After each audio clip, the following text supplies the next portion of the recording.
ಬೇಜಾರಾಗಿದೆ ಸರ್ ಮನಸ್ಸಲ್ಲಿ ನಿಮ್ಗೆ ನೋವಾಗಿದೆ ಅನ್ನೋ ಇದೆಯಾ ಬಿಗ್ ಬಾಸ್ ಮನೆಯಲ್ಲಿ ನನ್ನ ನೋವು ಅಂತ ಏನೂ ಇಲ್ಲ. ಯಾಕಂದರೆ ನನ್ನ ಪ್ರಕಾರ ನಾನು ತುಂಬ ಚೆನ್ನಾಗಿ ಆಡಿದೆ. ನಾನು ಗೇಮ್ ಥರ ಆಡಲೇ ಇಲ್ಲ ಬಿಗ್ ಬಾಸ್ನ. ನನ್ನ ಮನೆ ಇದು, ನಮ್ಮ ಅಂದರೆ ನಾನು ಇಲ್ಲಿ ಜೀವಿಸ್ತಾ ಇದ್ದೀನಿ ಅಂತ ಆ ಥರ ಆಡ್ಕೊಂಡು ಹೋದೆ. ಮೇ ಬಿ ಅದೇ ನಂಗೆ ಪ್ಲಸ್ ಆಯಿತು ಅನಿಸುತ್ತೆ. ನಾನು ಸುಮ್ಮನೆ ಅಲ್ಲಿ ಕುತ್ಕೊಂಡು ಪ್ಲ್ಯಾನಿಂಗ್ ಮಾಡಿಕೊಂಡು ಅವ್ರನ್ನ ಟಾರ್ಗೆಟ್ ಮಾಡಬೇಕು, ಇವ್ರನ್ನ ಟಾರ್ಗೆಟ್ ಮಾಡಬೇಕು ಅಂತ ಆಟನೇ ಆಡಿಲ್ಲ. ಅಲ್ಲಿ ಹೋದೆ without anything in my mind, ಏನೂ ಪ್ರಿಪೇರ್ ಆಗಿರಲಿಲ್ಲ. ಆ ಮನೆ ನನ್ನ ಹೆಂಗೆ ಕರ್ಕೊಂಡೋಯ್ತೋ ಹಂಗೆ ಹೋದೆ ನಾನು. ಸೊ ಇಲ್ಲಿ ತನಕ ಕರ್ಕೊಂಬಂತು. ವೈಫ್ ಮತ್ತು ಮಗ ಬಗ್ಗೆ ತುಂಬ ಸತಿ ಹೇಳಿದ್ದೀನಿ.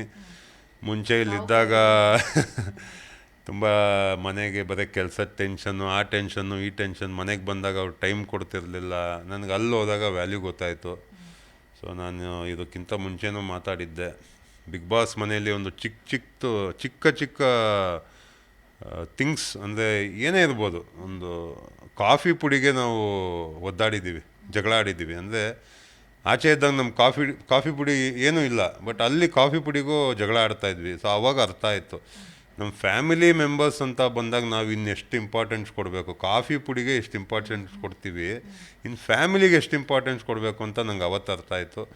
ಆ್ಯಂಡ್ ಅದೇ ಒಂದು ಚಿಕ್ಕ ಹ್ಯಾಪಿನೆಸ್ ಇರಲಿ, ಒಂದು ಚಿಕ್ಕ ಮೂಮೆಂಟ್ ಕೂಡ ಲೈಫಲ್ಲಿ ತುಂಬ ಇಂಪಾರ್ಟೆಂಟು. ಅದನ್ನು ಮಿಸ್ ಮಾಡ್ಕೋಬೋದು.